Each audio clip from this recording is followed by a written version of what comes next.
सब्ब दुःखं विनाशाय भवे निब्बाणं शांतिके भन्ते अणुगहं कत्वा परिथ वृथं मंगलम द्वितीयंपि तृतीयंपि मना साधु।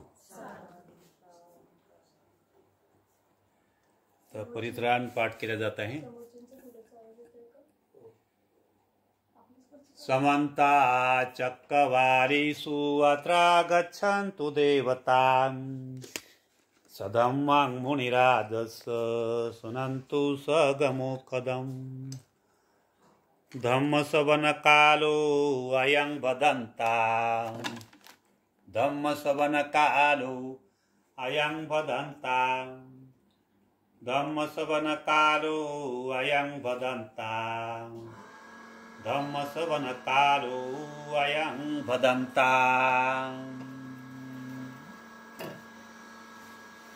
नमो तस्य भगवतो अरहतो सम्मा सम्बुद्धस्य नमो तस्य भगवतो अरहतो सम्मा सम्बुद्धस्य नमो तस्य भगवतो अरहतो सम्मा सम्बुद्धस्य।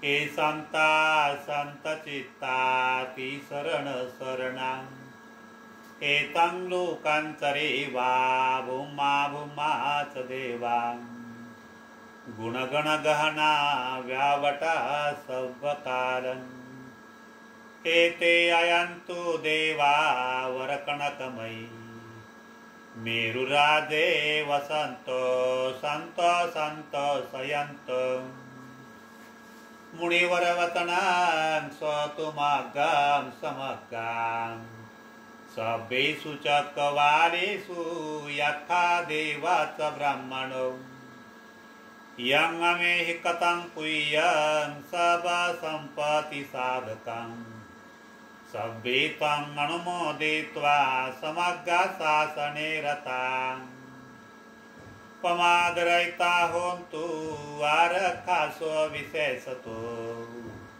शासन सतलोकस ऊर्ध्वे भवन्तु सर्वदा शासनमि पञ्चलोकंस देवा रक्षन्तु सर्वदा सदी होन्तु सुखी सभ्ये परिवारे हि आत्मनो अणिगा सुमना होन्तो सह सभ्ये यातिभि राजतु वा चोरतु वा मनुष्यतु वा मनुष्यतु वा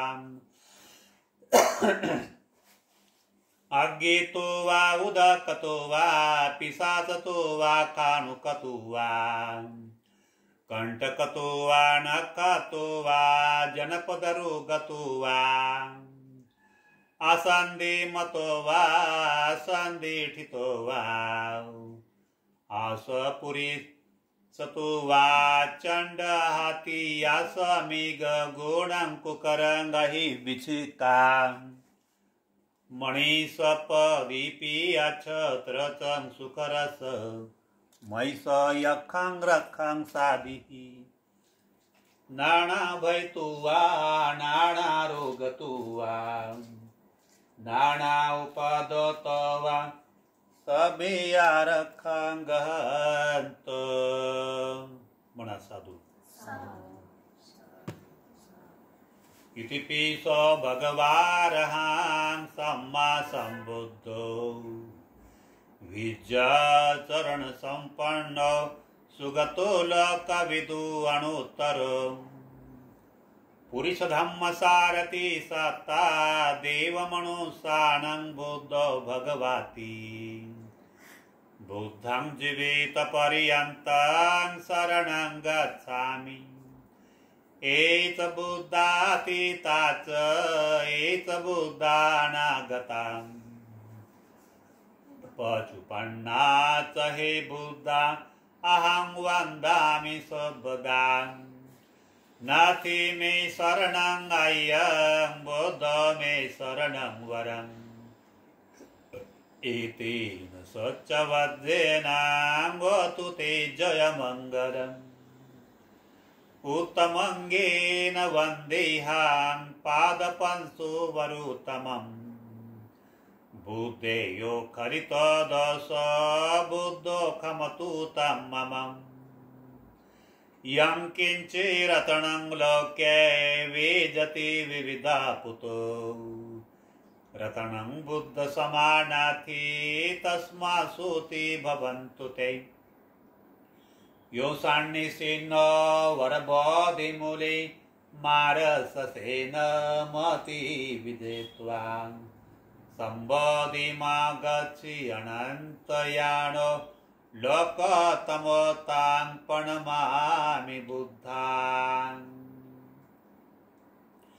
स्वाखातो भगवता दम्भ सन्दिठिको अकालिको यही पर्षिक अपणेहिक पाचतां वेदितवो वियुहिति धम्मं जीवेत पर्यन्तं शरणं गच्छामि एतद्धम्मा अतीता च एतद्धम्मानागता पचुपन्ना च हे धम्मा अहं वन्दामि सर्वदा नाथि मे शरणं अय्यां धम्मो मे शरणं वरम् एतेन सच्चवद्येन वतु ते जयमङ्गलम् उत्तमङ्गेन वन्देहां धम्मं चादिविधो वरम् धम्मेय खरितदश धम्मो खमतु तं मम यं किञ्चिरतनं लोके वेजति विविधा पुतो रतनं धम्म समानाति तस्मासोति भवन्तु ते अठाङ्गिकुवर्यपथो जनानां मोक्षं पविसाउदुकोवमग्गो धम्मो अयं शान्तिकरो पणितो नियानिको तं प्रणमामि धम्मम्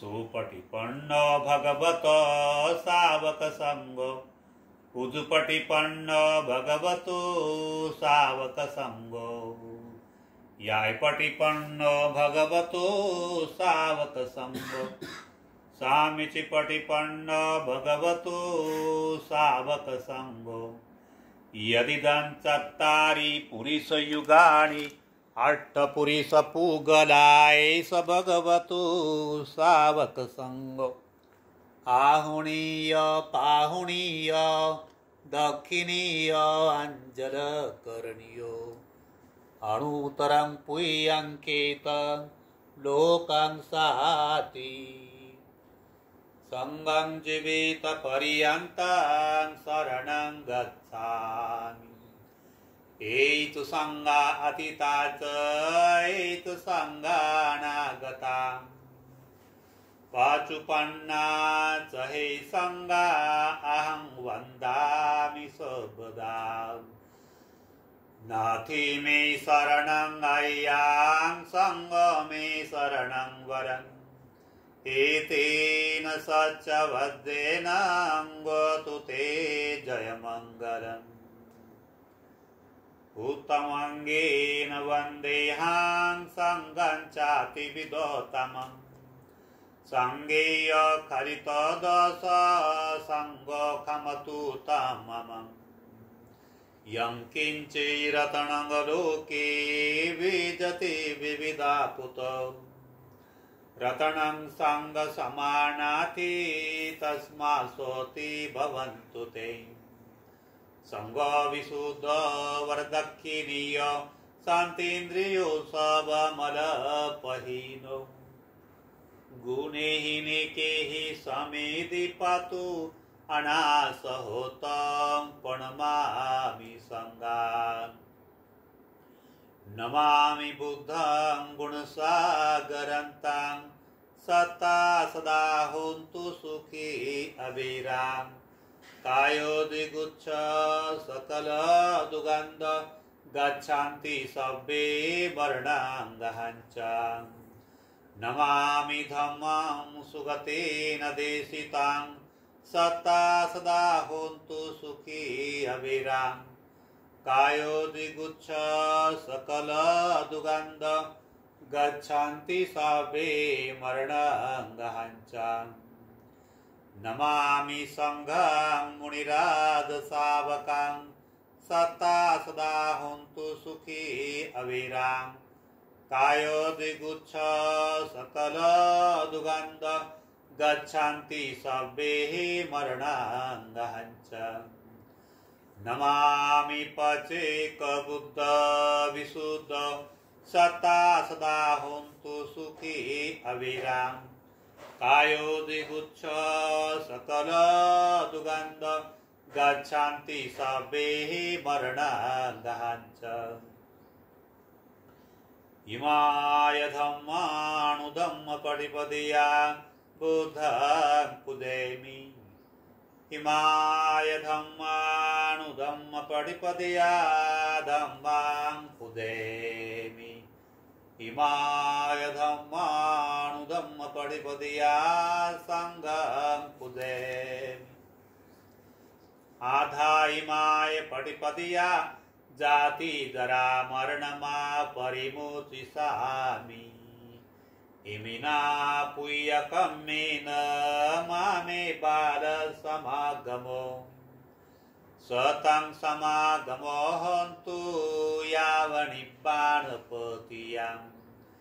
देवो वसन्तु कालेन सस्तसम्पत्तिः तुच्छ पीतो भवतु लोकच राजा भवतु धम्मिको इमाय बुद्ध पूजाय कथाय सुदचेतसां चिरन्तिठतु सदम्म लोकहन्तु सुखी सदा इमाय धम्म पूजाय कथाय सुदचेतसां चिरन्तिठतु सदम्म लोकहन्त सुखी सदा इमाय संग पूजाय कथाय सुदचेतसा चिरन्तिठतु सदम्म लोकहन्त सुखी सदा स्वपाप स्वकरणं कुशल स उपसंपदा सचित परियोदपण एतं बुद्धान शासनान् यं मंगलं द्वादश हि चिन्तयेषु सदेवकां सोतानं नाधिगच्छन्ति अटति संच मंगलम् देशितं देवदेवेन सब पाप विनाशनम् सबलोकाहिताय मंगलं तं भणामहे एवं मे सूतं एकं समयं भगवान् सावतीयं विहरति जेतवने अनाथपिण्डिकस अरामि अतको अयन्तरा देवता अविकन्ताय रक्तियाम् अभिकंतवना केवल कप्पां जेतवनांगो वासेत्वां येन भगवा तेनुपसंकमी उपसंकमित्वा भगवन्ताम् अभिवादित्वा एकमन्तं घटासि एकमन्तं तिताकोसां देवता भगवन्तं गाथाय भासि बहुदेवा मनुषा च मंगलानि यचन्तयो अकङ्कमाना सूतानं ब्रूहि मंगलं उत्तमम् असेवनाच बालानां पंडितानां च सेवनां पूजाच पूजनीयानां एतमङ्गलं उत्तमम् पतिरूपदेशवासु च पूबे च कथपुय्यताम् आत्मसमापणिदे च एतन्मङ्गलमुत्तमम् बाहुसहंससे पञ्च विनयोच सुशिक्षितो सुभाषिता च या वाचा एतन्मङ्गलमुत्तमम् माता पितु पट्टानां पुतदारस्य संगहो अनाकुलाच कमन्ता एतन्मङ्गलमुत्तमम् दानं च धम्मचर्यात् यातकानं च संगहो अणवज्जानि कर्माणि एतन्मङ्गलमुत्तमम् आरति विरति पापामज्जपानं च संयमो अपमादो च धम्मेषु एतन्मङ्गलमुत्तमम् गारो च निवातो च सन्तुष्टि च कथयुता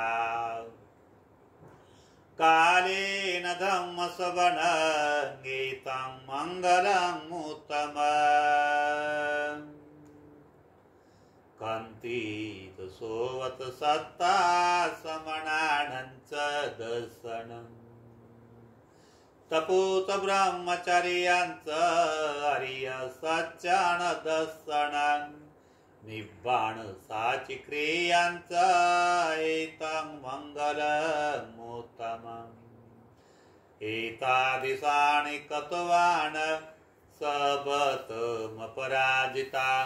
सबतसोति गच्छन्ति तं तेषां मङ्गलमुत्तमान्ति यानि भूतानि समागतानि पुम्मानि वा यानि अनन्तरिक्षे तथागतं देवमनुष्यपूजितं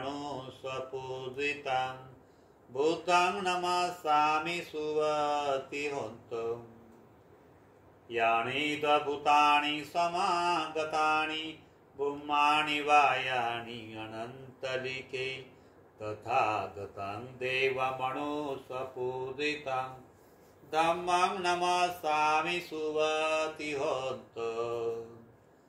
यानि भूतानि समागतानि पुम्मानि वा यानि अनन्तरिक्षे तथागतं देवमनुष्यपूजितं संघं नमस्सामि सुवतिहोन्तम्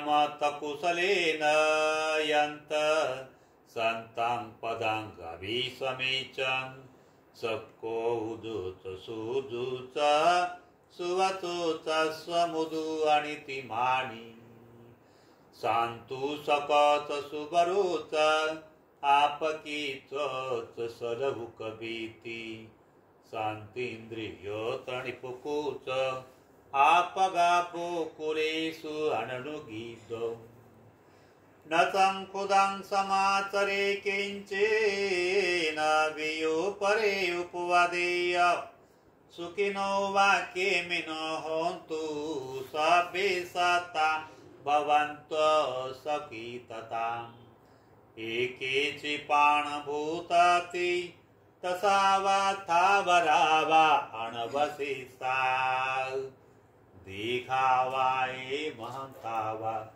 मध्यमा रसकाणुकतुला दीठावा एव दीठा एतदुरे वसन्ति अविदुरे भूतावा संभवेसि वा सबे सता भवन्तु सुखी तथा न परो परं निकुबेत नाहे मौवे सदुःखमेचया माता यथानियं पूत आयुष्यायिकपूतं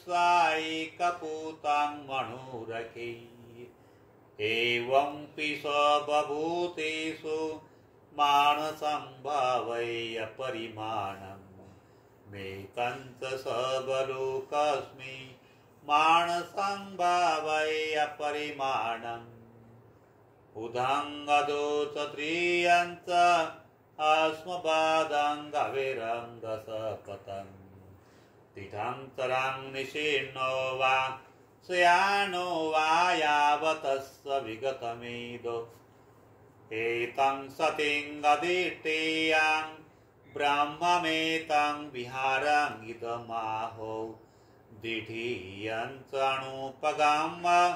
शीलवादसनेन सम्पन्नो कामेशो विनयङ्गेदं न हि जातो गपसेयो पुनरितीति महाकारुणिको नाथो हिताय सबपाणिनं पुर्यन्तो पारमी सबां पतु संवदिमुतभां एतेन स्वच्छवद्येनं हतु ते जयमङ्गलम् जयन्तो बोधियामूले सख्यानं नन्दिवर्धनो एवं तुयं जयहतो जयसु जयमङ्गलम् सकतुवा भूतरतनम् औषधाङ्गुत्तमं वरं हितं देवमनुषाणं बोधतेजेन सोतिनां न सन्तु पदवासव्ये भया उपशमेन्तु ते सकतुवा सङ्गरतनम् औषधाङ्गोत्तमं वरम् आहुणीय पाहुणीय सङ्गतेजेन स्वतिनां न सन्तु पदवासव्ये रोगा उपशमेन्तु ते यं किञ्चिरतनं लोके वेजति विविधापुतौ रतनं बुद्धसमानाते तस्मात् स्वति भवन्तु ते यं किञ्चिरतनं लोके वेजति विविधापुतौ रतनं धम्मसमानाते तस्मात् स्वति भवन्तु ते यं किञ्चिरतनं लोके वेजति विविधापुतौ रतनं सङ्गसमानाते तस्मात् स्वति भवन्तु ते नाते मे शरणं अय्यं बोध मे शरणं वरम् एतेन सच्चवद्येन होतु ते जयमङ्गलम् नाथे मे शरणं अय्यं दामो मे शरणं वरम् एतेन सच्चवद्येन होतु ते जयमङ्गलम् नाथे मे शरणं अय्यं दामो मे शरणं वरम् एतेन सच्चवद्येन होतु ते जयमङ्गलम् नाथे मे शरणं अय्यं सङ्गो मे शरणं वरम् एतेन सच्चवद्येन होतु ते जयमङ्गलम् सवेतयो विभजन्तु सबरोगो विनाशतु माते भवन्तन्तराय सुखी दीर्घायुको भव भवतु सर्वमङ्गलं रक्षन्तु सर्वदेवता सर्वबुद्धानुभावेन सदा स्वति भवन्तु ते भवतु सर्वमङ्गलं रक्षन्तु सर्वदेवता सर्वधर्मानुभावेन सदा स्वति भवन्तु ते भवतु सर्वमङ्गलं रक्षन्तु सर्वदेवता सर्वसङ्घानुभावेन सदा स्वस्ति भवन्तु ते न कतया कभूतानां पापगः निवारणा परितसानुभावेन हन्तु सर्वे उपद्रवे यं दोणिमितं गौमङ्गलं च योचामणापे सकुणा ससदो पापगः दुःसुपिनाङ्गकान्तां बुद्धानुभावेन विनाशमेतो यं दोणिमितं गौमङ्गलं च योचामणापि सकुणः ससदो पापगः दुःसुपिनाङ्गकान्तां धम्मानुभावेन विनाशमेतो यं दोणिमितं गौमङ्गलं च योचामणापि सकुणः ससदो पापगः दुःसुपिनाङ्गकान्तां सांगानुभावेन विनाशमेतो म्हणा साधू तीनदा आज आपल्या इथे लांडगे परिवार यांनी एक मकान बदलवलेले आहे. आजच काल आले या ठिकाणी, एक महिना झालेला आहे. इथे आलेले आहे.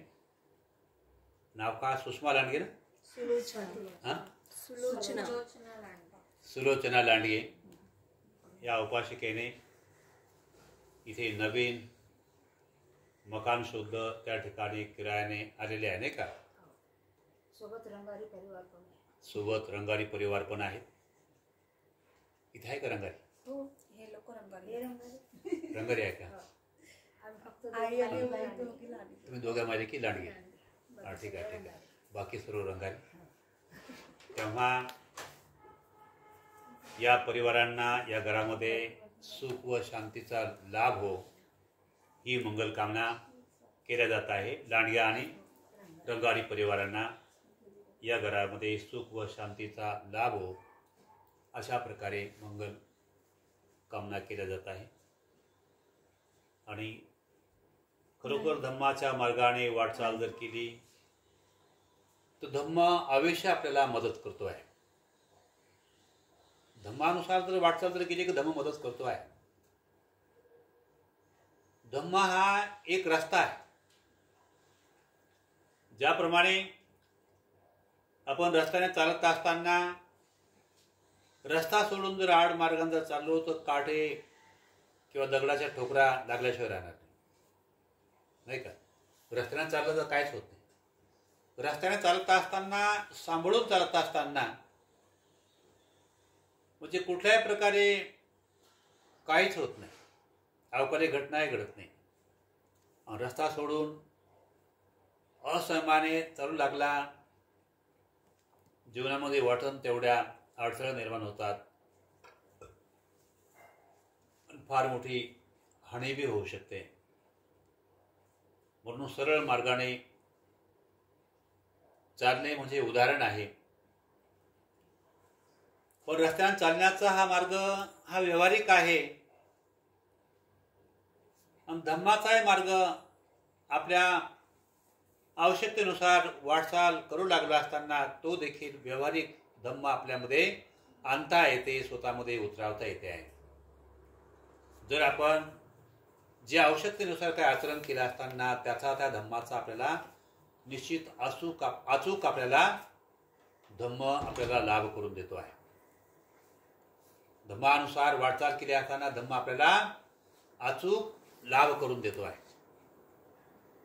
धम्माच्या विरोधात जर वाटचाल जर केली तर त्याच्यामध्ये धम्माचा कुठल्याही प्रकारे दोष नाही. त्यामध्ये धम्माचा कुठल्याही प्रकारे दोष नाही. दोष हा कोणाचा राहणार? दोष हा आपला राहणार नाही का? म्हणून धम्माच्या मार्गाने चालणाऱ्या माणसाला त्याची कधी हानी होत नाही, कधी नुकसान होत नाही. आणि धम्माने चालण्याचा मार्ग एकदम सोपा आहे, सरळ मार्ग आहे, काही अवघड मार्ग नाही. पण भगवान बुद्ध म्हणतात त्या धम्माच्या मार्गाने चालणारा मार्ग सोपा जरी असेल, पण आपल्या चंचल मनाला काबीज करणे बहुत कठीण आहे. चंचल मनाला काबीज करणे बहुत कठीण आहे. पण मात्र जीवनामध्ये दोन गोष्टी येत असतात, त्याग आणि भोग. त्यागी व्यक्ती, भोगी व्यक्ती, या दोन व्यक्तीमध्ये जमीन आसमानचा फरक राहतोय. धम्माचा मार्ग केवळ त्यागीच मनुष्य अवगत करून घेईल चांगलं जीवन जगण्याचा. पण भोगी मनुष्य आपल्या मनावर, काया वाचा मनावर कुठल्या प्रकारे कंट्रोल नाही करू शकत. आणि तो कंट्रोल करू शकत नाही, आणि म्हणून त्याला पाहिजे तेवढ्या प्रमाणामध्ये समाधान त्याला प्राप्त होत नाही. सुख व समाधान त्यांना प्राप्त होऊ शकत नाही. त्यागी मनुष्य ही स्वतः अवगत करून घेतो आहे. त्यागपूर्ण जीवन प्रत्येक मनुष्य आपल्या जीवनामध्ये करतो आहे.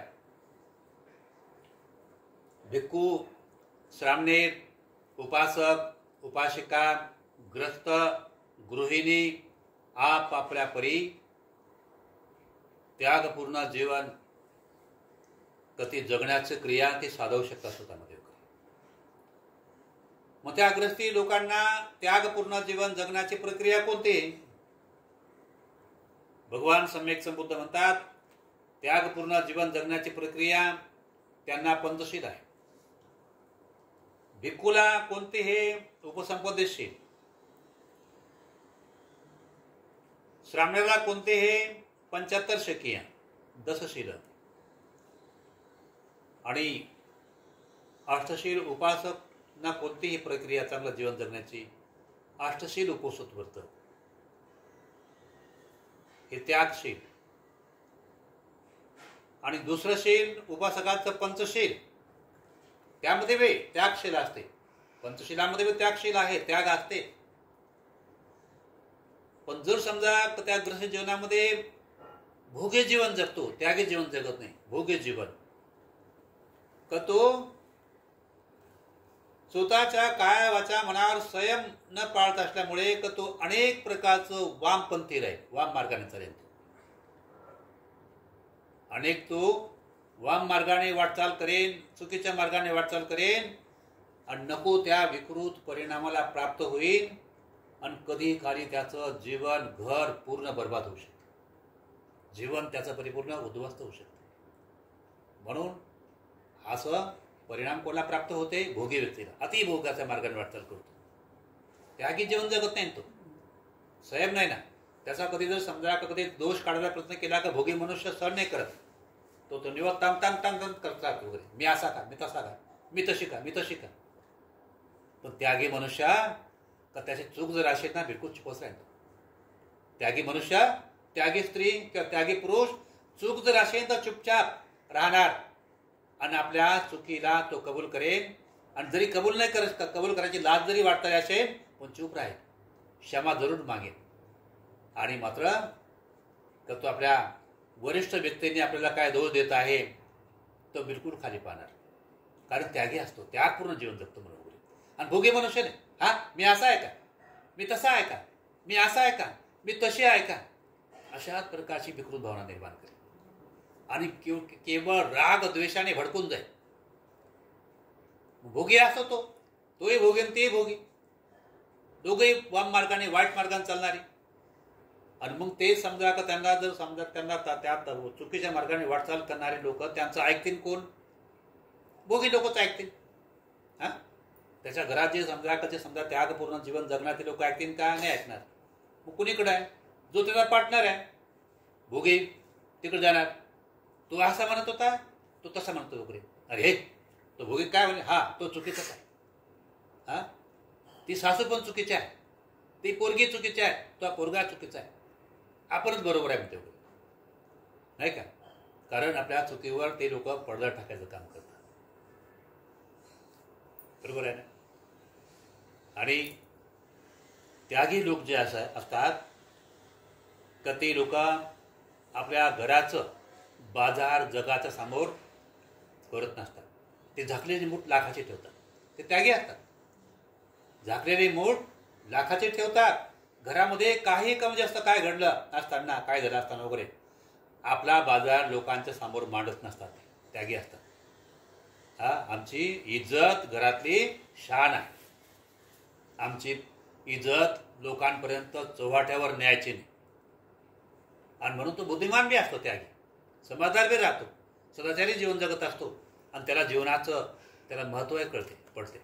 आणि तो अशा प्रकारे जीवन जगत असताना कदाचित दोन्ही पती पत्नी असं जीवन जगत असताना, त्यागपूर्ण जीवन जगत असताना जरी आपल्या बायकोकडून कोणती छोटी मोठी चुकी झाली असेल ना, पण त्यागपूर्ण जीवन जगत असल्यामुळे तो तिला क्षमा करून टाकेल.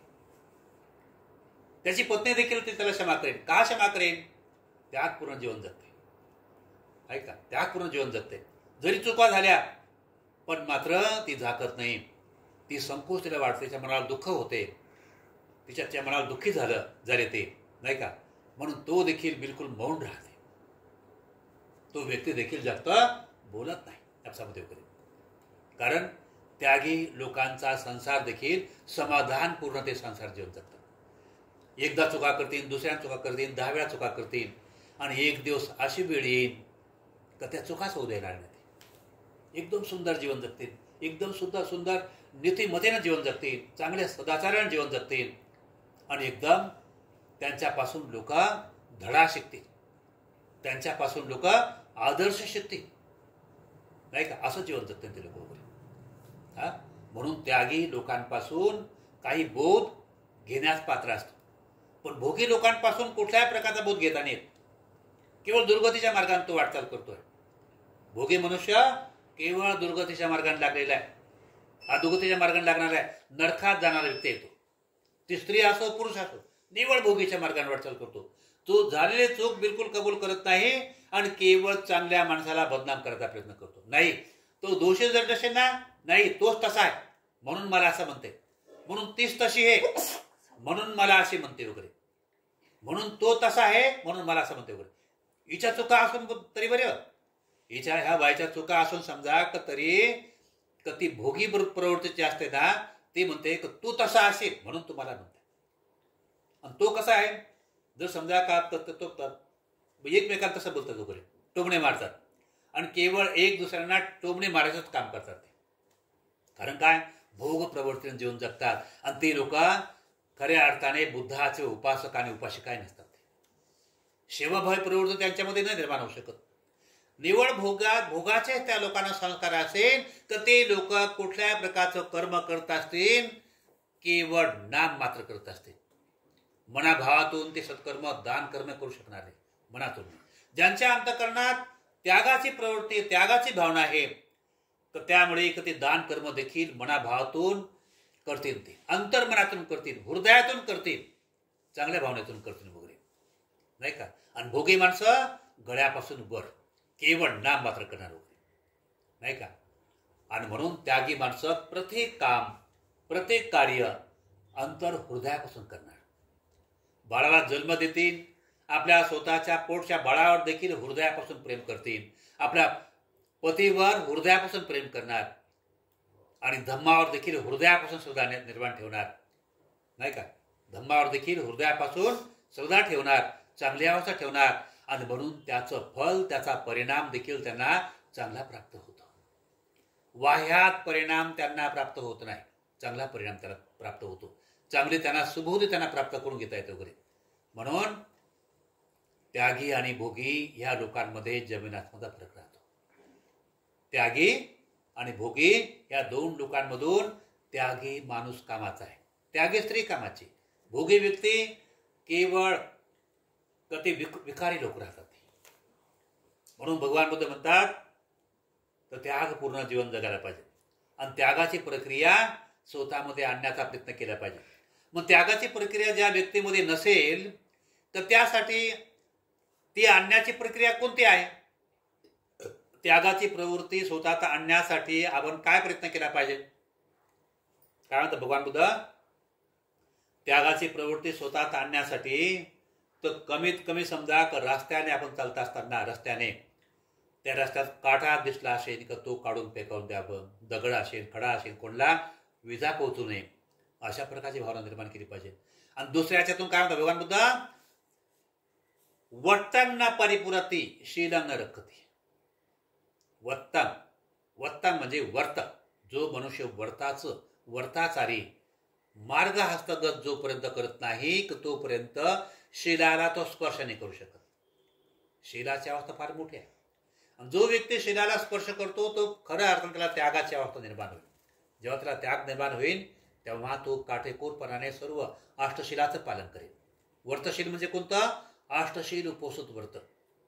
3 रत्न बुद्ध धम्माने संघ, दुसऱ्यांदा आणि तिसऱ्यांदाही. आणि अष्टशील म्हणजे कोणत्या प्राण्याची हत्या न करणे, चोरी न करणे, ब्रह्मचर्याचं पालन करणे, खोटं न बोलणे, दारू न पिणे, 12च्या आतमध्ये भोजन करणे, नाचगाणे न पाहणे, शरीराला सुरगारीत न करणे, न थटावणे, उंच आसनावर आणि मौल्यवान बिछाण्यावर न झोपणे. म्हणजे असं का करायचं आपल्याला वगैरे? त्या पूर्ण जीवन जगायचं, कंट्रोल करायचं. कंट्रोल. आपल्या घरी जरी गाद्या जरी असतील, पलंग जरी असेल, मौल्यवान बिछाणे जरी असेल, पण मात्र इतकं आपण 3 महिन्यापर्यंत अष्टशील पालन करायचं. हे एवढ्या दिवसपर्यंत आपण आपल्याला संयमित ठेवू शकतो का? त्याग करू शकतो का? कंट्रोल करू शकतो का? कंट्रोल करू शकतो का? त्याला म्हणतात स्वतःमध्ये माझ्यामध्ये त्यागाची पातळीची उंची वाढली पाहिजे आणि त्याग अवस्था माझ्यात वाढली पाहिजे. त्यासाठी ही धडपड सुरू असते. अष्टशील उपोषित व्रत ऐकलंय का? अष्टशिलाचं नाव तुम्ही ऐकलंय? तुम्ही ऐकलं कधी? तू ऐकलं? तुम्ही अष्टशील कधीच नाही ऐकलं? बुद्धाचं अष्टशील उपोषित व्रत. अष्टशील उपोषित व्रत म्हणजे 8 नियमाचं पालन करणे. 8 नियमाचं पालन करणे. कोणी वर्षवास येतो भिक्षू लोकांचा 3 महिन्यापर्यंत अष्टशील उपोषित व्रत करत राहतात. 3 महिने लगातार कंटिन्यूवर. आणि ते 3 महिन्याचं अष्टशील संपलं मग 3 महिन्यापर्यंत नाही करत, कारण ते पारिवारिक फॅमिलीवर लोक राहतात ना, त्यामध्ये ब्रह्मचारी असते नाही का. तर म्हणून 3 महिन्यापर्यंत ते लोक करतात. आणि त्यानंतर मग समजा का मग ते महिन्यातून 4 उपोषित करतात. मग पौर्णिमेला अष्टशील करतात. पौर्णिमा झाल्यानंतर 8 दिवसाने अष्टमी येते तेव्हा पुन्हा अष्टशील करतात. त्यानंतर 8 दिवसाने अमावस्या येते तेव्हा देखील अष्टशील करतात. अमावस्या झाल्यानंतर 8 दिवसाने पुन्हा अष्टमी येते नाही का. तर तेव्हा ते अष्टशिलाचं पालन करतात. म्हणजे महिन्यातून 4 उपोषित येतात, ते करत राहतात. म्हणजे भगवान बुद्धाच्या धर्मानुसार आपले उपोषित हे आहे. आपला उपास म्हणजे का ते आपला लक्ष्मीचा किंवा शनिवार समजा शनिदेवाचा, रविवार खंडोबाचा नाही का, किंवा हनुमानचा किंवा रामाचा, देवदेवतांचा, हे आपल्यामध्ये नाही. उपोषित व्रत अष्टशील म्हणजे आपल्यामध्ये त्यागचर्या स्वतःत वाढली पाहिजे. त्यासाठी आपण उपोषित व्रत करत राहतो. आणि त्यागचर्या जोपर्यंत आपल्या जीवनात येत नाही की तोपर्यंत खऱ्या अर्थाने आपल्यामध्ये माणुसकी नावाचा धर्म जागत नसते. पटलं का? ज्याच्यात त्याग निर्माण होईल त्याच्यात माणुसकी नावाचा धर्म जागतोय. पटलं का मी काय म्हटलं? ज्या व्यक्तीमध्ये, ज्या स्त्रीमध्ये, ज्या पुरुषामध्ये त्यागाची भावना जागते, त्याग कशाला बनावं? भगवान बुद्धाच्या धर्मानुसार तो त्याग वाढला पाहिजे नाही का. हिंदू धर्मानुसार नाही बरं, भगवान बुद्धाच्या धर्मानुसार. भगवान बुद्धाच्या धर्मानुसार ज्या व्यक्ती त्याग वाढला तर त्याच माणसामध्ये खरा धर्म जागला जातो. आणि ज्याच्यात अशा प्रकारचा धर्म जागला गेला तर त्याच माणसाला खऱ्या माणुसकीचं जीवन त्याला जगता येते. आणि खऱ्या माणुसकीचं जीवन त्याला जगता आलं तर तोच मनुष्य आपल्या पारिवारिक लोकांना खरं प्रेम करेल. त्या स्त्रीमध्ये खऱ्या माणुसकीचं आणि खरं त्यागपूर्ण जीवन त्याला समजलं असेल ना तर ती स्त्री आपल्या पतीवर मनाभावापासून प्रेम करेन, तर तोच पती आपल्या पत्नीवर मनाभावापासून प्रेम करू शकतो वगैरे. कशामुळे? भगवान बुद्धाच्या धम्मानुसार तर त्यांना त्याग समजलं, सत्कर्म समजलं, कुशलकर्म समजलं, जीवन समजलं नाही का. जीवन समजलं तर तेच लोक एक दुसऱ्यांवर प्रेम करू शकतात. प्रेम म्हणजे का बाजाराचा भाजीपाला थोडंच आहे. तर ते विचारी लोक म्हणतात आम्ही पती पत्नी आहे आणि अनेक प्रकारचं कुकर्म करतात, अकुशल कर्म करतात. अनेक प्रकारचं अकुशल कर्म करण्याला त्याला प्रेम म्हणतात का? हा, तर केवळ समजा का पती पत्नीच्या नावाने किंवा धोकाधडी घडलेली आहे. बायकोने नवऱ्याला कापून फेकलं कुठं कुठं वगैरे, कोणाच्या हातून वगैरे, त्या लफडचुकच्या हातून मारून टाकलं आहे ना. असं पेपरला आपण ऐकतो नसतो वगैरे. असं काय घडलं? कारण ते संस्कारित नाहीत नव्हते बरोबर. बायको संस्कारित नाही, नवरा संस्कारित नाही बरोबर. हा, नवरा तरी थोडाफार संस्कारित होता, पण बायको संस्कारित नव्हते. आणि म्हणून तिचं प्रेम जडलं. कोणतं? वासनेचं प्रेम, धर्माचं प्रेम नाही. धर्माचं प्रेम जर समजलं तर अशा प्रकारच्या घोडचुका नाही करू शकत, नाही का? म्हणून अशा प्रकारच्या घोडचुका होतात. तर समजा का नवरा निघून गेला का त्या व्यक्तीला समजा का आकुशन माणसाला बोलावणे, आणि मग समजा का त्याला समजा का तोच मला आवडते तोच आवडत नाही, आणि मग त्या बायांनी माणसाला नष्ट करून टाकलं. आणि कधी कधी माणसात, बायाचं नाही, माणसा देखील तसे, मला ते माझी बायको नाही आवडत, मला ती आवडते, म्हणून त्या माणसांनी आपल्या बायकोचा काटा काढून टाकला. हा, त्या कोणतं तरी 19 का 34 तुकडे केले त्या बाईचे. हा, आलतन पेपरमध्ये वगैरे. हा, अशा प्रकारे घटना घडते का? अशा घटना का घडतात? कारण त्या लोक अकुशलधारी राहतात का ते खऱ्या अर्थाने एक दुसऱ्यांवर प्रेम करत नाही. त्यांना धर्म समजलं नाही, सत्कर्म समजलं नाही, आणि केवळ ते फक्त अकुशलधारी, केवळ भोगविलासाच्या मार्गावरचे अधीन आहे. ते लोक केवळ भोगविलासाच्या मार्गाच्या अधीन आहे.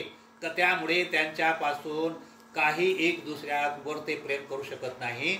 आणि अशा प्रकारचं प्रेम ज्या घरात जर नसेल तर त्या माणसाला, त्या स्त्रीला एक दुसऱ्यांना जर समजा किंवा प्रेम जर करत नसतील, त्यांना असं वाटतंय की आमचं घरच नाही, हा भूत बंगला आहे, हे आमचं हे घर नाही.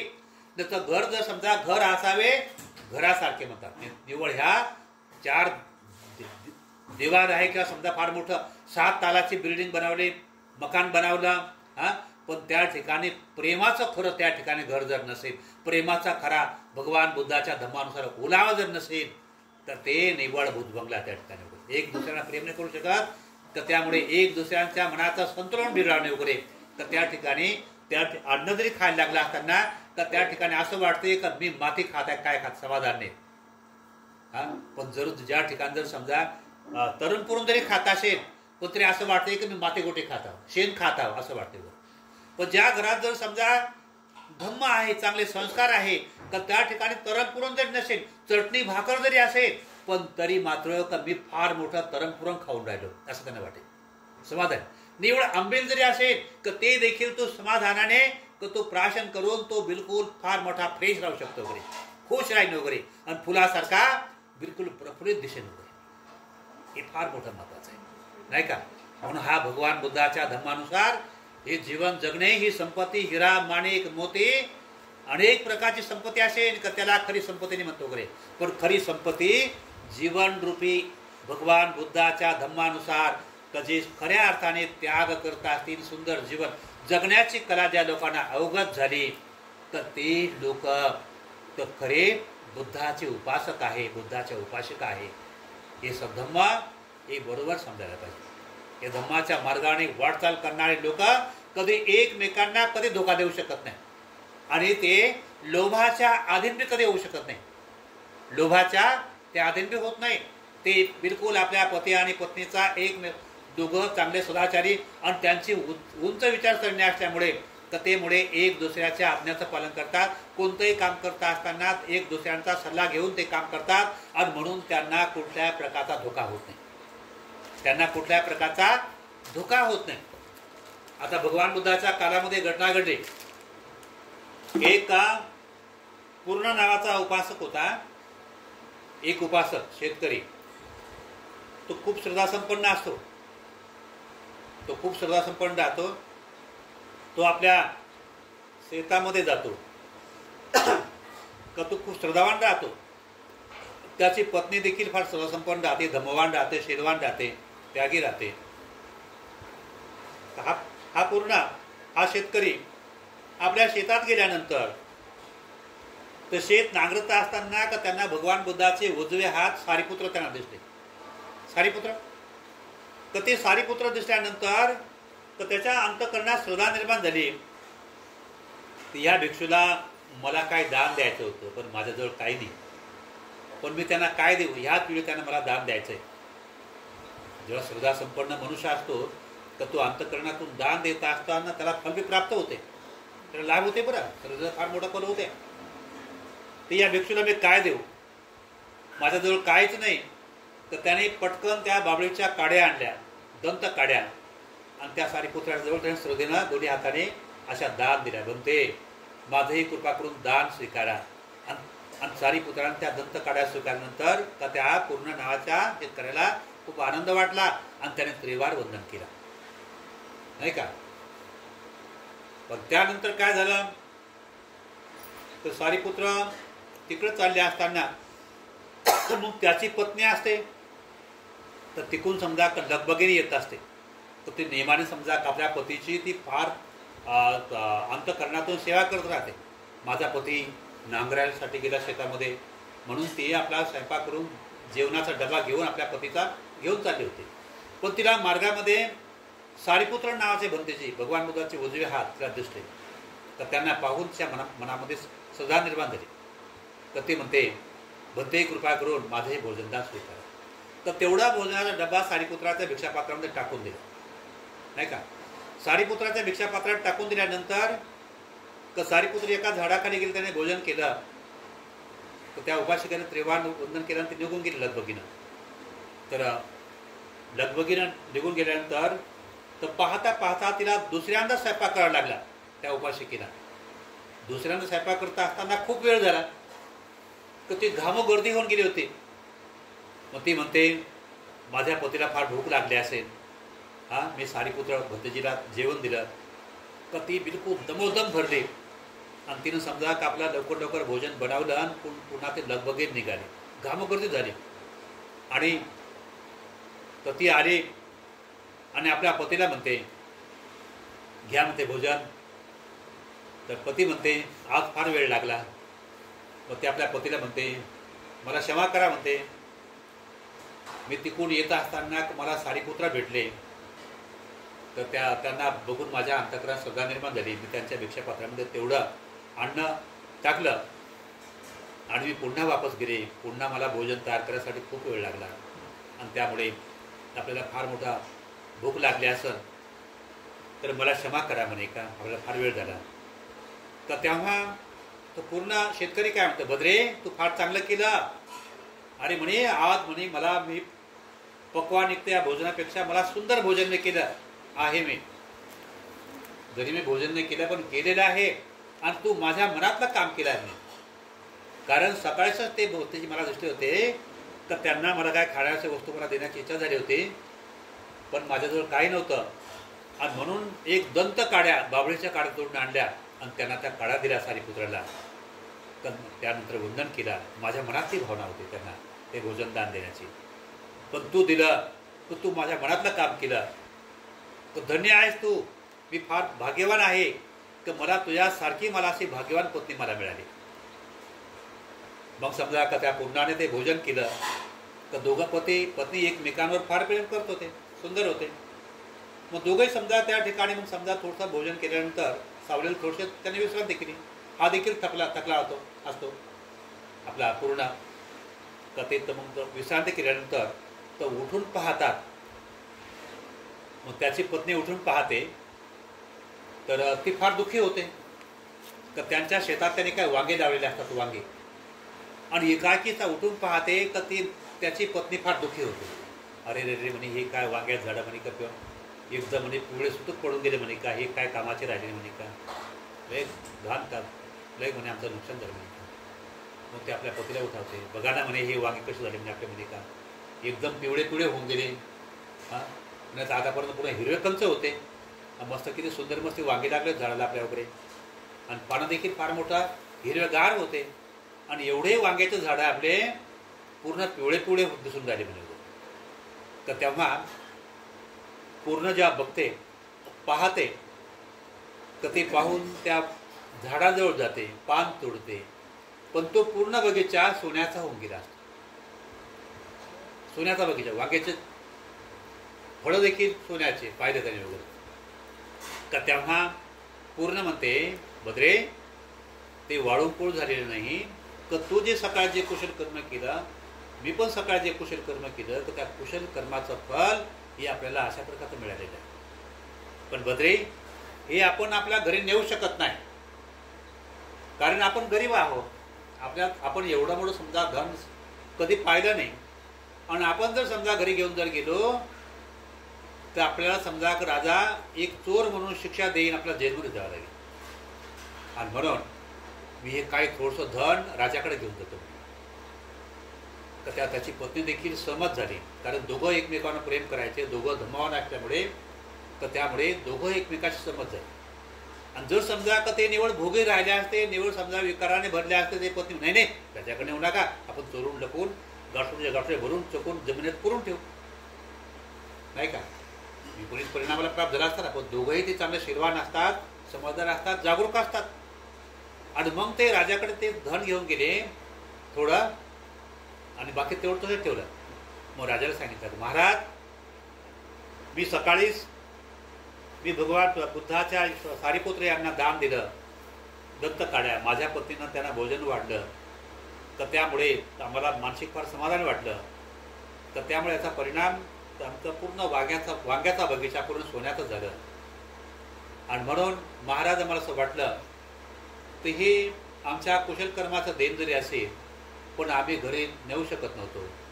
जर घरी जर घेऊन जर गेलो असतो तर आमच्यावर कोणी विश्वास ठेवला असतं, कारण या दानाचं एवढं मोठा बगीचा, वांग्याचा बगीचा, वांग्याचे झाडं पूर्ण सोन्यात रूपांतर झालं, कोणी विश्वास केला नसता. म्हणून चोर म्हणून आपण देखील विश्वास करू शकत नसते, तर आम्हाला चोर म्हणून शिक्षा झाली असते आणि आम्ही चोर म्हणून जेलमध्ये राहिले असतो. म्हणून कृपा करून तर प्रत्यक्षात आपण चला आणि अनेक लोकांना तुम्ही विचारा या ठिकाणी वांग्याचं झाडं होते की नाही. अनेक लोकांनी आमचा वांग्याचं झाडं या ठिकाणी शेतमळा पाहिलेला आहे. तर तेव्हा राजा त्या ठिकाणी आला. राजाने देखील अनेक लोकांना विचारलं, खरोखर या माणसाचे वांग्याचे झाडं या ठिकाणी होते, हिरवेकंच होते, पण आज असे दिसतात वगैरे. म्हणून राजाचा विश्वास जडला.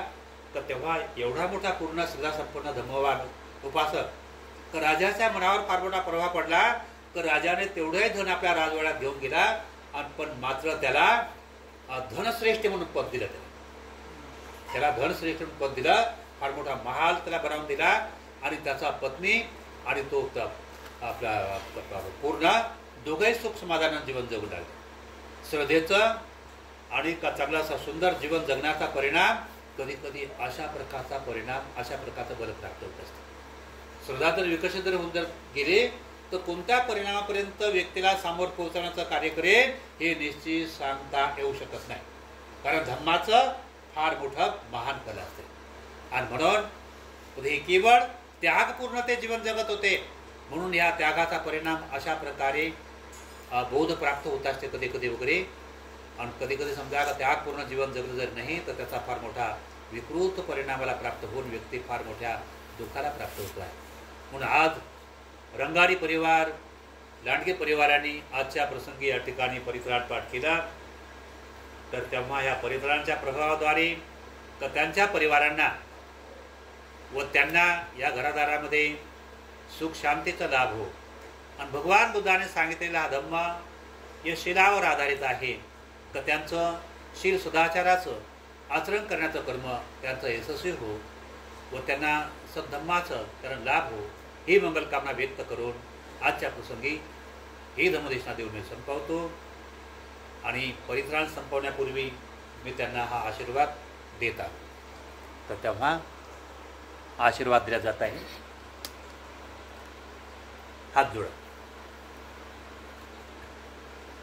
दुःख पत्ताच नि दुःखा, भय पत्ताच नि भयां, सुख पत्ताच नि सुखा, हुंतो साभेपि पाणिनो, एतावताच अम्मेहि संवतां पुय्यं संपदम्, सबे देवानुमोदन्तो सब संपत्ति सिद्धियां, दानं ददन्तु सदाये, शीलं रक्षन्तु सर्वदा, भावना विरता होन्तो गच्छन्तु देवता गतां, सबे बुधा बलपत्ता पच्चकानंच यंबलम अर्हंतानंच तेजेन रक्कं बंदामि सबसं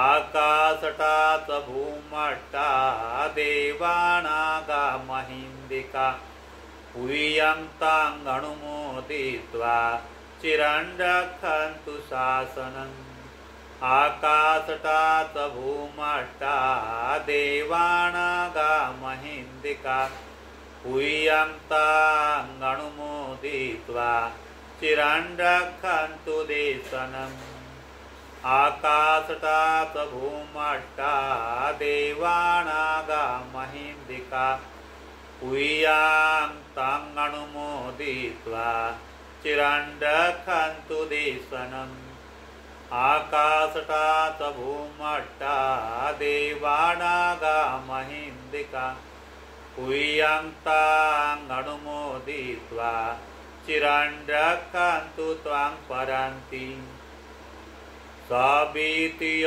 विभजन्तो सर्वरोगविनाशतो माते भवन्तन्तराय सुखे दीर्घायुको भवन् अभिवादनं शीलस्य नित्यं वर्धापतायिनो चत्तारो धम्मा वर्धन्ति आयुवनो सुखां बलन्ति। पुन्हा साधू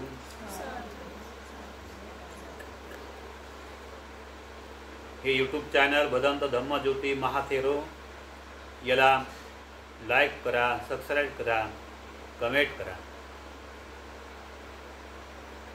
अच्छा।